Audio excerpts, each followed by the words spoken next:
What are the three ways to make money sports betting? The three main ways to make money sports betting. Well, I'm going to tell them to you. The first way, this is a way that a lot of people ignore and people don't like to talk about, but it is one of the main ways. So I have to be honest about it and I have to mention to you. So the first way, the people that tell you that there's no way to make money sports betting, they often ignore this way, and this is kind of out of reach for most people. But the first way to make money sports betting is to own a sports book. If you own a sports book, you have the capability to set lines, and you can juice those lines, and people will bet them. And hopefully, you're juicing them properly, and you have an economist on staff and a statistician on staff, and you have people who are experts in these things that can model for you what the over and under should be for each outcome of every game. And if you can juice them enough, if you're not sure what the outcome is, you just put in a big juice. And that's the first way of making money sports betting. And the reason why I mention that is because people who tell you there's no way to make money sports betting, they often say, well, the sports books will always have an advantage over you. Well, by definition, that means that there is a way to make money sports betting, is to own a sports book.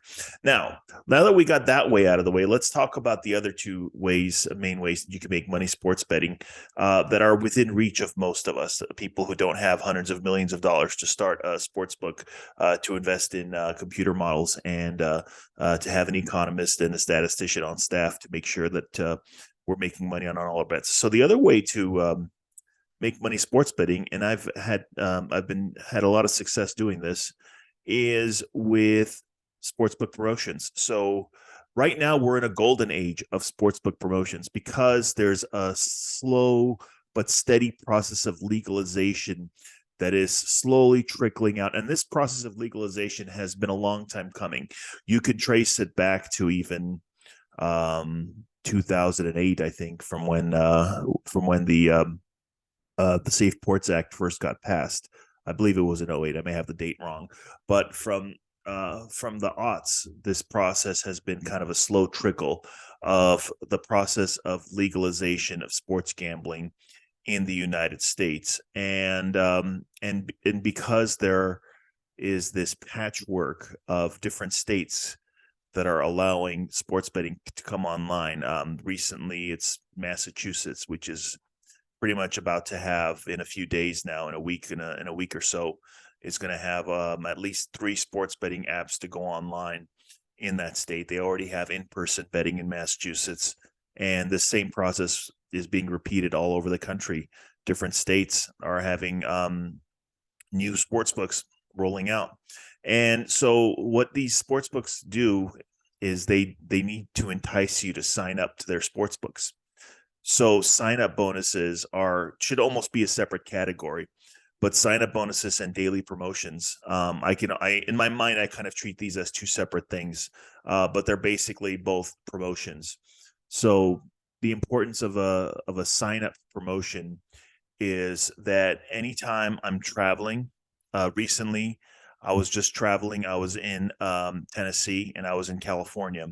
So what do you think I did when I was in Tennessee and California? I checked out to see which sports books were available there in those states. And if I didn't have an account at one of them, I wanted to see what were the sign up promotions. So when I was traveling last week, I was in Nashville.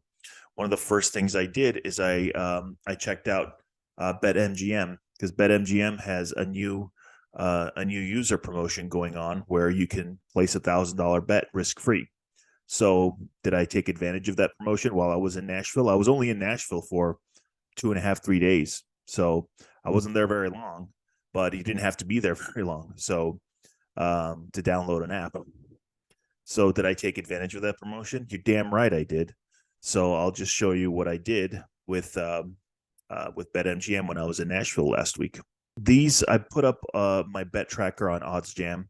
These are a list of all the bets that I placed on BetMGM. So here's Friday, February 10th, February 11th, February 10th. I was only there for a couple of days.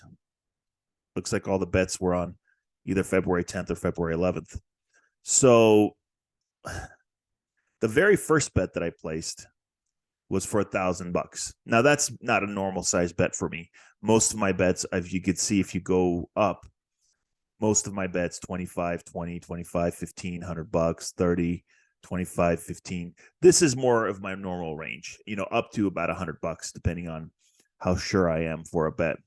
But the very first bet that I placed was for $1,000. Why? Because they have $1,000 risk-free bet promotion going on for new account holders. So it didn't matter that I was only in Tennessee for a couple of days. I took advantage of that. I signed up for BetMGM. I made sure that I had that promotion, and I even talked to their support just to double check because I didn't want to risk $1,000 bet without knowing for at least a high percentage that I was going to have a risk-free bet. Now I did win the bet, so it simplified things for me. But had I lost the bet, I would have had, I believe the way they do it is they give you 5 $200 free bet tokens. So I would have had to use those $200 free bet tokens in the next day or so while I was in Nashville. So, and also every single day, I open up my DraftKings app, which I have here in New Hampshire, and I check to see what the promotions are. And every single day they have at least one promotion. Usually they have several. Like yesterday, I was traveling yesterday. I was in I had a connection in Phoenix. So I opened up my my DraftKings app for the 2 hours that I was in Phoenix at the airport with my connection. And I just wanted to see, because I was in California and DraftKings is not available in California. So while I was in Arizona yesterday, I just opened up my my app, and I saw that I had several promotions.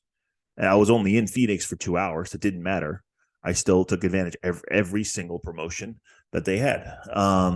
And it was successful. I actually made a profit yesterday. So they had a promotion on the NBA All-Star game where they would give you a bonus. Didn't matter what the bet was. I just picked one side. I picked Team Giannis. I had no idea whether Team Giannis or Team LeBron was going to win. But I knew that if I had a boosted promotion on the odds, that it was a good bet. So I just picked Team Giannis. That just so happened Team Giannis won, so I won that bet. There was a couple other bets that were 50% promotions for college basketball. Both of those promotions lost, but the 33% promotion won. I wish it was the other way around. I wish it was the 33% promotion that lost and the 50% promotion that won. But regardless, I made a profit yesterday. Why?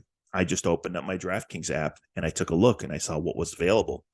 And here, I'll switch to DraftKings. So I'm only showing my BetMGM bets. So let's go to DraftKings. So now we could see all the bets that I placed yesterday on DraftKings, which ones were boosted promotions.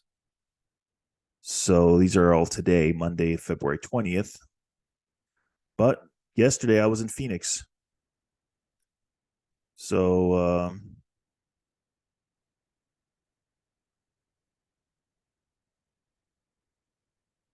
looks like these are only okay, here we are. So let's see here. So this was an odds boost promotion, which I won. This was under 137.5. This was an odds boost promotion. I lost, but it was still a good bet because I had boosted odds. This one was a little bit of a heartbreaker. I only lost by 1 point. But that happens. You sometimes you'll have near misses or near hits, so you can't really dwell on it. You can't get emotional for your bets. I shouldn't say never, but I rarely get emotional with my bets. But it was a little bit of a heartbreaker to lose this game by 1 point. I had Northern Kentucky, who was the underdog. It was boosted to plus 157, and they just happened to lose the game by 1 point. But I was really happy with the bet. It was a smart bet. Here's another boosted promotion. This one lost also. And there's the NBA All-Star game, boosted promotion. That one won. And while I was in Phoenix, I also placed some other bets. So basically, first way is own a sports book. The second way is take advantage of sportsbook promotions and sign-up bonuses. Again, golden age. This is going to be possibly the best time in history to take advantage of promotions while sportsbooks are rolling out all across the country. Maybe 10 years from now, it won't be as good because everyone will probably have an account in most places. And and you're not going to be able to get a sign-up bonus unless there's a new sportsbook that opens up. So the third way, this is the way that you can actually make sports betting a business. Well, other than obviously owning a sportsbook. But if you want to be a sports bettor, not a bookie, but an actual bettor, and you want to do it as a side hustle or as a business, you can chase promotions, and that's great, but that's not really going to be a steady stream of income. So the third way to make money sports betting is to line shop and to take advantage of mispriced lines. Now, this was very difficult to do back in the day, back when you didn't have sports betting apps, back when you had to physically be in Vegas to play sports bets. And there was no easy way to line shop. You had to physically walk from one sportsbook to another sportsbook to another sportsbook to check the lines. But now, where all this information is available on the internet, it's a gold mine. And if you're placing sports bets and you're not line shopping, what are you doing? I use a service like OddsJam, and basically all I do is I go to their positive EV page, and right now there's no bets available, but I hit refresh, and suddenly a bunch of bets pop up that I can go place bets on. Here's one right here: Kansas versus TCU. The recommended bet size is $30. The expected value percentage is 2.12%. So this is a total bet. So there's a little caution symbol here. This tells me that I've already placed bets on this game. So let's take a look, see what those other bets are. So I might have conflicting bets. So I placed a bet on TCU, and I placed an under 150.5. And this one is over 152.5. So if I do take this bet, I would be middling myself. So even though this is a smart bet, even though this is a profitable bet, most likely I will pass on this bet. But only because I already have a conflicting bet and I don't want to middle myself. But let's say I wanted to look into this further. I would click on the bet, and I would look at the different sports books. These are all the different sports books. Bet Any Sports is an offshore sports book. I do have an account there. You could see that there's no other sports book that's close in terms of pricing. So somebody at Bet Any Sports is asleep at the wheel. And if you're a sharp sports bettor, you can take advantage of that. You can place that bet and take advantage. Does it mean you're going to win the bet? No, not necessarily. You have a slight edge, though. And that's what you have. That's the way you have to think about sports betting, is you don't think in terms of whether one particular bet won or lost. You have to think in terms of, was that the right play, regardless of whether it won or lost. Sometimes you make the wrong play and it wins. And sometimes you make the right play and it loses. So that's the way you're supposed to assess your bets, not based on results, but based on whether it was the correct bet, based on the numbers at the time that you placed it, at the information you had at the time that you placed it. So here's another bet that's available. This one's on Bovada, another offshore sports book. Now, I've had my issues with Bovada, and I can't say I'm a fan of this sports book, but I do still have an account there, just because their odds are just so mispriced. They're not a very good company, and I've had my run-ins and issues with Bovada, but they still have a lot of mispriced lines. This might be one that I'm interested in. There's no conflicting bets. It's a player prop. Bovada has a lot of mispriced player prop lines, which are very profitable. There's just one big problem. Bovada limits my bets like an MF. So especially player props. Player props, I used to make a lot of money betting player props on Bovada, but now a lot of times if I try to bet a player prop on Bovada, I'll hit max bet and it'll limit me to some ridiculous amount, usually $10 or around that time, sometimes even less than $10, sometimes like $4. It's just ridiculous. So anyway, that's the third way that you can make money sports betting. Use a service like OddsJam and find mispriced lines, find who's asleep at the wheel. These lines that I'm showing you right now, normally if I see a mispriced line like this, I jump in and I bet it right away within a few seconds. So because these lines don't last. I don't release picks. I don't do any sort of touting because to me that's just stupid. It's the easy way to lose money is to pay for picks. So don't ever pay for picks. You have to be your own sports betting person. You have to find your own value bets. You can't just follow somebody online. Doesn't matter who that person is, whether they have a big following on ESPN or if it's just some scammer tout trying to sell you picks. The way to make money sports betting is to find your own bets. And one of the ways you can do this is by using the positive EV page on OddsJam. So yeah, these picks won't last very long. Most likely by the time I look into them and bet them, they might be gone or they might be changed. In fact, why don't I hit refresh, see if they're still there after I hit refresh? Sometimes they disappear in a few minutes. So this bet is still there. The player prop bets on Bovada disappeared. This one looks interesting. First period total goals. This might be a bet that I'm interested in placing. There's no conflicting bets on this one. I don't have any other bets. It's not a huge percentage. It's only 1.02%. But, you do a lot of these small bets and they add up over time, over the long run. Let's take a look at my overall results by going to the dashboard, and we can look at the month of February. February has been a profitable month. Even last week I had a lot of red days, but even last week was profitable. Just barely, but it was profitable just because I had a monster Monday. But for the whole month, I'm up $711. That's my best month yet out of all the months that I've been betting, going back to August.